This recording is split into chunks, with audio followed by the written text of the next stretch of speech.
Hello guys, welcome to my shop, that is Tornillador. Ang video topic natin ngayon guys ay simple lang, mag-modify tayo ng isang cable cutter machine. Ito ang cable cutter machine.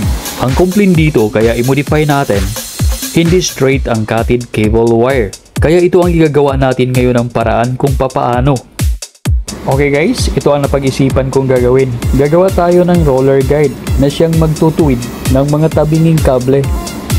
Okay guys, ang mechanics natin dito ay combination ng 10 bearings. Hindi na tayo gagamit ng roller wheel. Okay, ito na ang ating mechanical platform based sa ating mechanical plan. Okay guys, start na tayo. Ikabit na natin.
Okay guys, hanggang dito na lang tayo sa ating pag-modify.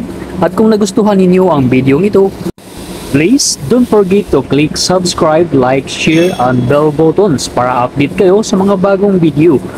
At maraming salamat sa inyong panonood at hanggang sa uulitin. Bye-bye!